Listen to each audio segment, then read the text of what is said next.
Faury, bonjour. Bonjour Stéphanie. Tu es délégué général de l'ANFA, l'Association nationale pour la formation automobile.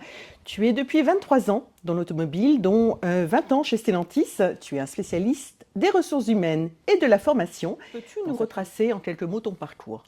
Alors oui, je suis un pur produit automobile et j'y suis si bien que j'en ai jamais changé. Donc j'ai commencé en 2001, donc ça fait déjà un petit moment, en filiale commerciale chez Peugeot à Lyon où je m'occupais du management de la qualité, notamment des réclamations clients. Donc c'était très très intéressant parce qu'on voit plein de cas de figure. C'est une vision transverse de l'entreprise. Et après, j'ai évolué en fait dans des fonctions ressources humaines, à la fois en responsabilité régionale, en Normandie, en Hauts-de-France. J'ai ensuite occupé des fonctions de recrutement, relations écoles, France et Europe. Donc ça, c'était extrêmement intéressant de voir les systèmes éducatifs étrangers, Ah les oui. problématiques de recrutement qui peuvent exister et qui sont les mêmes partout en Europe, c'est une certitude. Et le dernier poste que j'ai pu occuper chez Stellantis, c'était directeur des ressources humaines pour toutes les activités retail, donc avec un très beau périmètre de 5000 personnes où j'ai énormément appris de tout le monde, des collaborateurs, de mes managers. Et j'ai souhaité à un moment aller un peu plus vers le bien commun et puis trouver ce monde de la formation et finalement de faire bénéficier peut-être de mon expérience aussi les équipes ici de la NFA mais de la branche pour faire en sorte qu'on travaille le mieux ensemble tous au service de ces jeunes qui nous rejoignent et de l'emploi dans la filière. Alors, tu es depuis 3 ans à l'ANFA. Qu'est-ce que l'ANFA? Donc la NFA, c'est l'Association nationale pour la formation automobile. En fait, c'est un organisme qui est en charge, si on devait résumer, de veiller à ce que finalement les compétences des salariés, notamment des jeunes personnes qui arrivent dans les entreprises, soient au niveau attendu par les entreprises sur les nouveaux enjeux, notamment technologiques. Donc on doit veiller en fait finalement au savoir-faire, au savoir-être aussi, mais en tout cas, vraiment s'assurer qu'aujourd'hui, un jeune qui arrive en entreprise ait vraiment les connaissances et les attendus sur tout ce qu'il doit réaliser. Ça va des interventions techniques, mais également tout ce qu'on peut attendre au niveau commercial et avec l'intégration des nouvelles technologies, je pense notamment au digital. Donc en gros, c'est ça. Et pour servir ce but-là, on est structuré en plusieurs services. Donc on a un observatoire qui va être chargé en fait d'observer toutes les tendances, on va dire économiques, mais également de ressources humaines du secteur. Donc je pense notamment au taux de féminisation, est-ce qu'on en parlera peut-être, mais en tout cas comment on intègre plus de jeunes filles dans nos métiers, parce qu'on en a besoin. Comment on gère notre pyramide des âges également, comment on prévoit tous les départs en retraite à l'avenir. Donc tout ça, c'est l'observatoire qui a en charge ça chez nous. Euh, Quand on observe, derrière, après, on en tire des conclusions. Donc on met aussi en œuvre finalement les enseignements de ces observations dans les diplômes qu'on crée, puisqu'en fait l'ANFA en fait crée des diplômes, crée des titres en Qui sont fait, reconnus qui sont reconnus de- tout à fait au niveau au niveau national? au niveau national. Donc ça donne un niveau comme dans l'éducation nationale, hein. Donc on a tout type de niveau et on va dire, on gère. Alors il y a sur le papier il y a une centaine de titres, mais il y en a une vingtaine qui vivent vraiment et qui sont en gros des fers de lance. Je pense notamment au titre affinité professionnelle vendeur automobile, qui est de loin en fait le diplôme, la certification la plus répandue chez nous. Donc tous ces diplômes-là, en fait, il faut les actualiser de manière régulière. Donc s'assurer que les compétences qu'on met dedans Correspondent à la demande? correspondent à la demande. Donc c'est notre travail, c'est un travail qu'on fait de manière paritaire en fait, donc avec les patrons et les salariés aussi. Donc c'est nous qui organisons ça. Et donc on a un service qui fait ça. Une fois qu'on fait ça, qu'on crée des nouveaux référentiels, qu'on détermine que les nouvelles compétences, et bien comment on accompagne les établissements, les organismes de formation pour le faire? On a un service aussi qui fait ça et qui va accompagner tant dans la formation de formateurs, mais également sur les investissements matériels qui peuvent en découler. Je pense notamment sur l'électrique, sur la batterie. Ça veut dire des investissements particuliers pour avoir des ateliers dédiés. Et c'est là où aussi on intervient sur des achats de véhicules, sur des achats de cabines de peinture.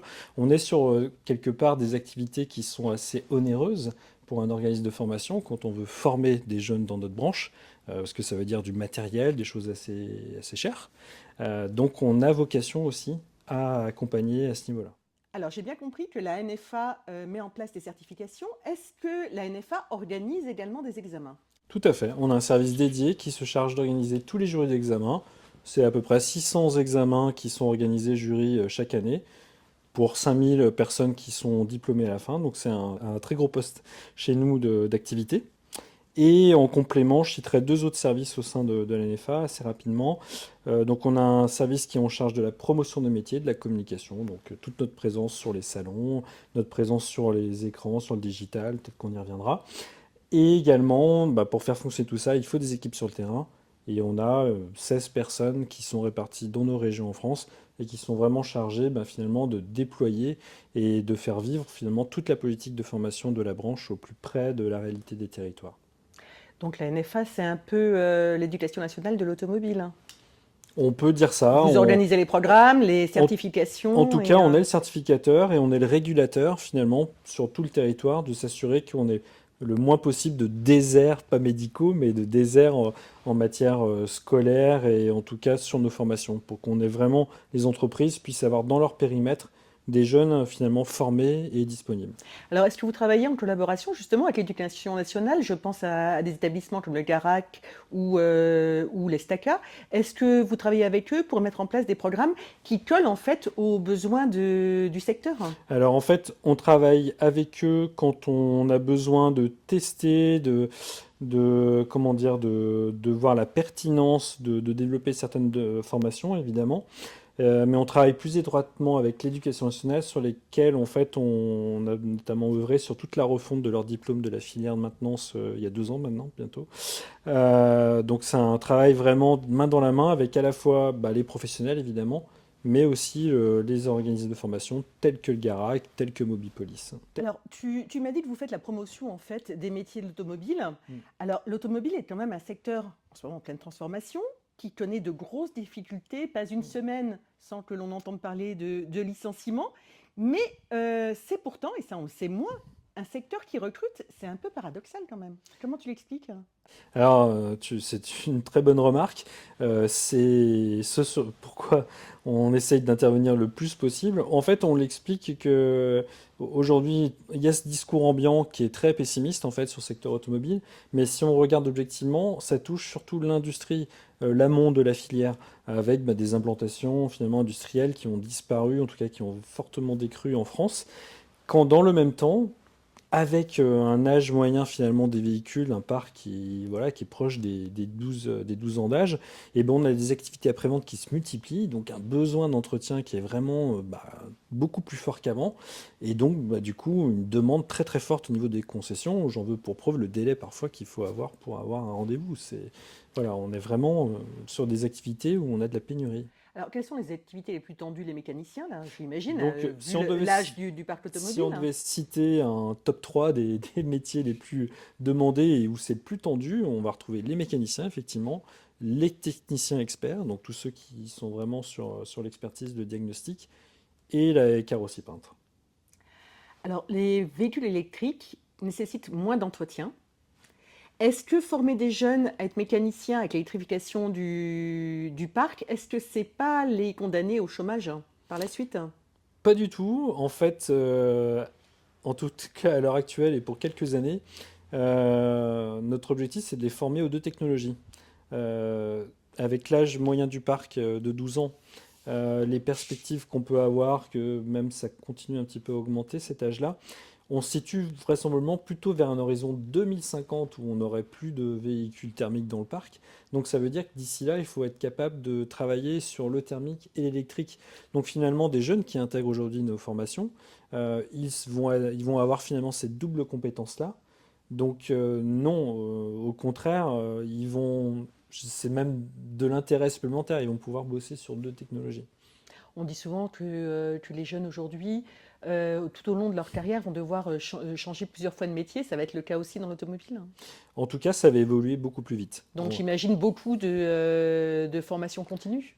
Exactement. En fait, on va essayer d'avoir un socle, une formation initiale la plus robuste possible, mais ça veut dire beaucoup plus de formation continue pour s'assurer que les acquis, en tout cas les nouvelles connaissances, soient bien prises en compte. Quels sont les métiers qui sont appelés à disparaître? Alors moi, je dirais pas qu'il y a des métiers qui vont disparaître, mais évoluer plutôt. On va avoir forcément du côté du technicien qu'on citait, technicien expert, eh ben, une prédominance de plus en plus importante de la partie logicielle en fait, hein. On a quand même des véhicules qui sont de plus en plus des ordinateurs incroyables avec beaucoup de lignes de code. Donc ça va être un métier qui va beaucoup se transformer, mais qui disparaîtra pas, il va être de plus en plus essentiel. J'aime à le rappeler, mais on est quand même des métiers sur des métiers du geste, en fait, les métiers de la prévente. Euh, donc, c'est quelque part, ce sont des métiers un peu moins aussi exposés aux évolutions de l'IA, même si on a des petites choses qui arrivent sur la carrosserie. Euh, ce geste est quelque chose qui nous caractérise, donc il n'y a pas tant de menaces que ça. Nous, on est quand même sur un niveau d'emploi prévu au niveau des jeunes. On a quand même 73 000 jeunes qui sont en formation, euh, qui, pour les 10 ans à venir, suit une tendance très soutenue en termes d'embauche. On sait qu'après, la pyramide des âges va baisser le niveau d'emploi et on ajustera certainement un peu à la baisse le niveau de jeunes en formation. Mais aujourd'hui, on ne voit pas de menace sur l'emploi. Au contraire, c'est une opportunité de transformation et d'enrichissement pour les jeunes qui arrivent.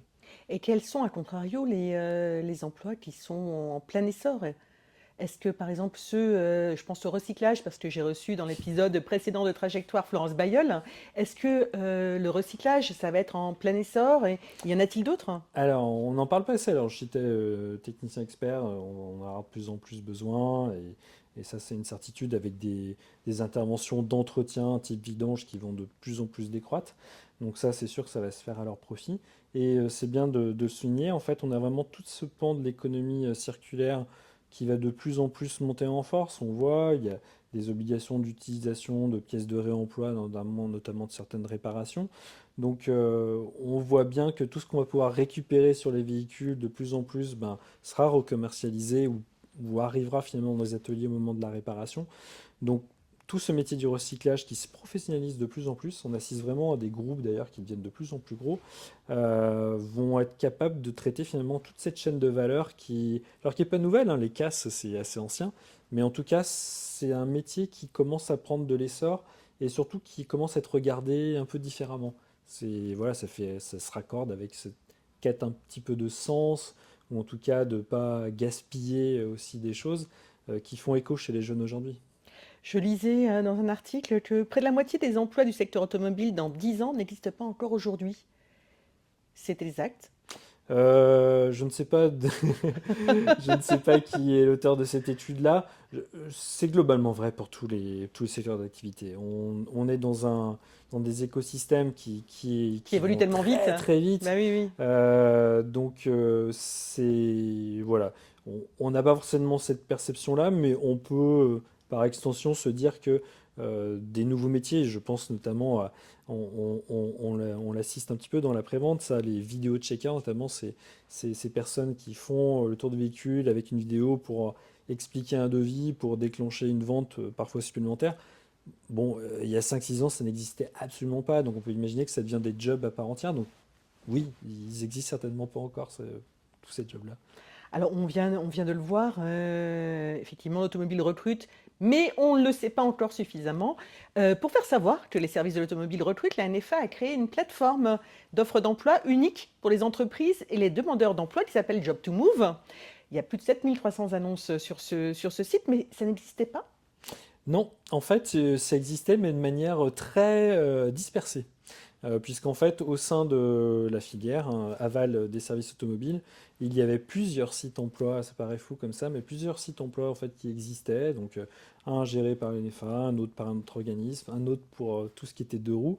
Donc, il y a vraiment eu un souhait des partenaires sociaux de réunir tout ça au sein d'un seul et même site, géré par la NFA, mais sous une marque blanche, parce que c'est Job to Move, hein, on ne met pas du tout en avant la NFA. On va dire le grand public, quelque part, il n'en a rien à faire. Ce qui compte, c'est qu'ils voient, qu'ils sachent de quoi on parle et qu'ils voient les jobs qui sont disponibles. Donc voilà, ça n'existait pas sous cette forme-là. Et on a essayé de faire en sorte que ça soit le plus connecté aussi à tous les job boards qui existent déjà, des groupes qui peuvent déjà publier des annonces, en leur offrant la possibilité d'automatiser finalement la publication des annonces sur ce site-là qui rassemble vraiment finalement toutes les offres d'emploi de la profession et qu'on essaye de plus pousser sur les réseaux pour qu'il apparaisse vraiment en top list sur Google, par exemple. Alors, il y a un sujet qui me tient à cœur, c'est celui de l'apprentissage. Oui. C'est vraiment une formation à revaloriser parce que alors, depuis 81 et Mitterrand, où il fallait 80% d'une classe d'âge qui était bachelier, on n'a que des problèmes de, de chômage. Et en fait, l'apprentissage, bah, c'était devenu la punition des mauvais élèves, la punition, la menace Mm. pour ceux qui ne travaillent pas suffisamment au collège. Est-ce il faut changer tout ce mindset? Alors, c'est malheureusement quelque chose qui est long à changer dans l'état d'esprit des personnes, et notamment, je pense, des parents. C'est pour ça qu'on essaye de beaucoup travailler aussi cette cible-là, parce que quelque part, l'envie du jeune, c'est une chose, mais il faut déjà qu'il ait des parents qui soient supportifs. Donc nous, on essaye de montrer que c'est un secteur d'emploi qui a des débouchés. Bien sûr qu'on croit en l'apprentissage, hein, c'est 40 000 jeunes qui sont en apprentissage sur les 73 000 que je te citais tout à l'heure. Donc c'est quand même assez conséquent parce que c'est plus de 50% des effectifs. Et pour nous, c'est assez naturel parce que ce sont des métiers du geste. C'est du coup des métiers qui s'apprennent avec un tuteur, avec un maître d'apprentissage qui va enseigner bah, voilà, les différents cas, la manière dont voilà, on se place, une notion d'ergonomie aussi hein, quand on intervient sur un véhicule. Donc c'est vraiment l'apprentissage qui apporte ça et nous on se bat justement avec notre service de promotion des métiers pour casser un peu les codes et montrer qu'il y a des belles réussites dans ce secteur d'activité et d'essayer d'embarquer le plus les parents et qu'ils ne voient pas ça comme un échec pour leur enfant d'aller dans des filières techniques. Mais ça, c'est une problématique très française. On valorise vraiment énormément le parcours des études supérieures, de l'université en général. Et finalement, les filières professionnelles, euh, à contrario de ce qu'on peut voir justement, je trouve, dans l'Europe de l'Est, je pense notamment à l'Autriche, Ah, à même en l'Allemagne, Allemagne, tout à fait, parce il y les a des passerelles en Pays-Bas. fait, oui. Les Pays-Bas, il y a des passerelles à tout moment pour revenir d'un univers à Tout à l'autre. fait. Euh, Des apprentis qui deviennent ingénieurs par la suite. voilà, et en France, on catégorise un maximum les choses et on essaye de se battre voilà, contre ça à notre niveau. Alors que c'est la voie royale pour trouver un emploi Bah, derrière. c'est le passeport pour l'emploi, clairement. Alors Guillaume, le secteur automobile est encore majoritairement masculin. Quel est le pourcentage de femmes actives dans le secteur? Ah, malheureusement, on est autour de 21%, donc c'est relativement faible. Surtout si on imagine qu'évidemment, là, on a le plus finalement de personnel féminin, ce sont soit dans les activités de vente ou alors les activités administratives. Donc c'est très inégalement en plus réparti ce pourcentage. Et en formation, le pourcentage de jeunes femmes? Eh bien, on est sur un pourcentage relativement faible, puisqu'on est de l'ordre de 5%. Ah oui. Et est-ce que tu as observé une évolution au cours des années? Alors ça, c'est une satisfaction. On est sur une augmentation du nombre de jeunes femmes, puisqu'on est autour de 5000 jeunes filles aujourd'hui dans les effectifs en formation. Et on a surtout vu une augmentation sur les métiers de la carrosserie et les activités aussi de mécanique moto, donc de roues. Ah oui. Donc de manière assez surprenante. Et on est sur une évolution quand même 2 années de suite de plus 20% en termes d'effectifs féminins.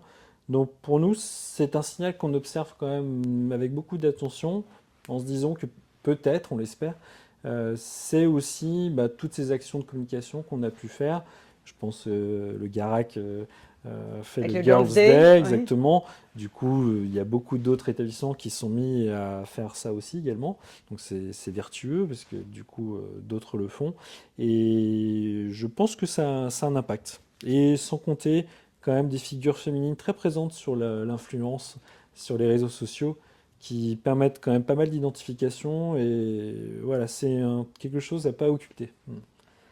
Alors, les métiers ne sont plus aussi physiques qu'autrefois. Je pense notamment aux métiers manuels, mécaniciens, carrossiers. Alors, qu'est-ce qui freine les jeunes femmes? Moi, je dirais, c'est quelque C'est chose. culturel? C'est culturel, c'est compliqué. En fait, je pense surtout qu'on manque encore relativement de figures féminines. On C'est-à-dire manque de rôle modèle, en on fait. manque de modèles, exactement. On en a petit à petit. C'est pour ça que je citais l'influence. Je pense que ça donne quelque part des modèles. Ça montre des jeunes filles qui ont réussi, qui adorent leur métier de carrossière, par exemple. Bon, bah, ça donne des idées, ça montre que c'est possible. En fait, aujourd'hui, on ne montre pas assez que c'est possible pour les jeunes femmes.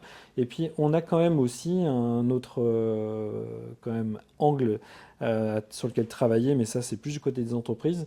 Euh, Bah, si on a du personnel féminin, ça veut dire aussi adapter son entreprise et ça veut dire aussi quand même avoir je Bah, des pense, tout bêtement vestiaires des ou... vestiaires. Bah oui, non mais tout à fait. Voilà.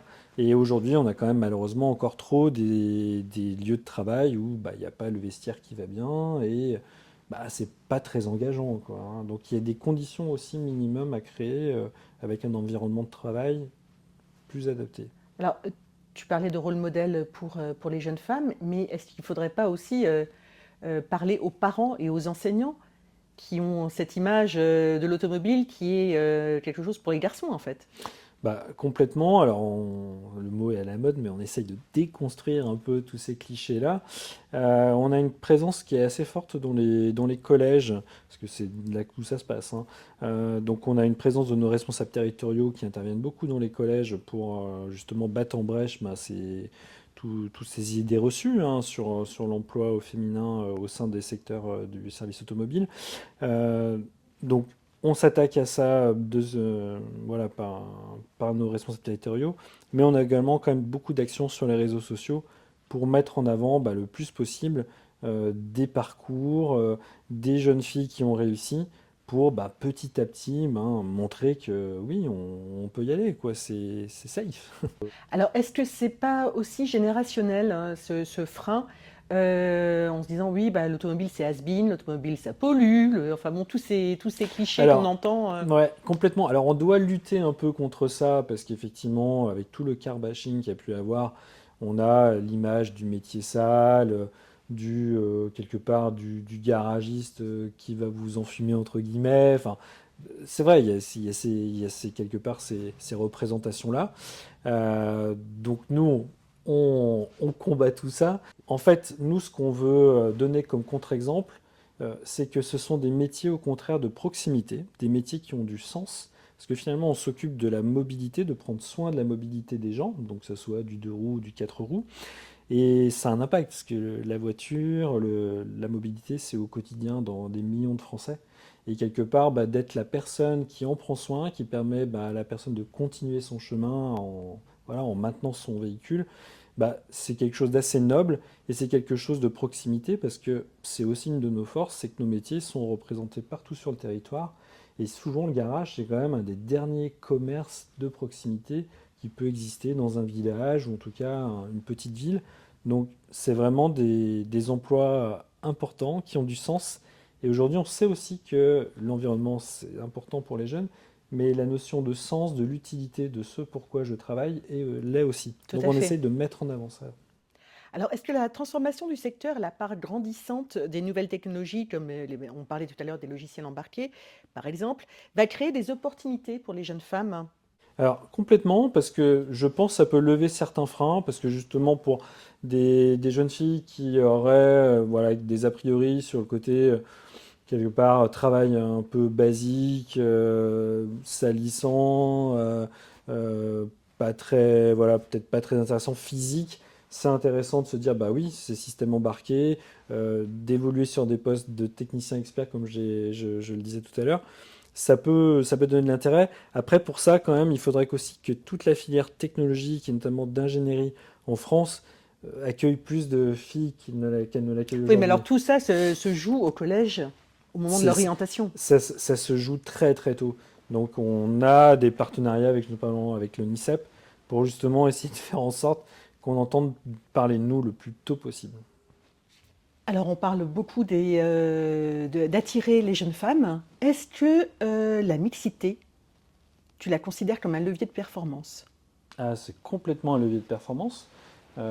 Déjà de manière complètement pragmatique, ne pas intégrer plus de femmes dans nos métiers, bah, c'est de se priver de la moitié de la population française, j'allais dire, parce qu'aujourd'hui, bah, finalement, on n'a que jamais 22% de femmes dans nos affaires. Donc c'est voilà, se priver d'un potentiel de main-d'œuvre, déjà d'une part. Et par ailleurs, on le sait, hein, toutes les études le prouvent, c'est qu'à partir de 30% finalement d'une représentation qu'on commence à avoir de l'influence dans une structure. Et en fait, aujourd'hui, on peut considérer qu'il n'y a pas encore assez de femmes dans nos métiers pour que justement ces métiers se transforment et qu'on voit émerger plus de dirigeantes. On a quelques exemples, mais euh, donc c'est certain, on n'a pas encore atteint un seuil assez important pour que les leviers se mettent en route. Donc oui, c'est un levier. Si tu avais un message à adresser aux jeunes Ouais, femmes oui. et aux jeunes hommes pour Oui. leur donner envie de rejoindre l'automobile, quel serait-il? Euh, je dirais qu'il faut pas hésiter à nous rejoindre. Le métier, l'univers vraiment automobile a changé. Il est beaucoup plus bienveillant par rapport à des candidatures féminines ou même de jeunes personnes, hein. Donc tout le monde est bienvenu.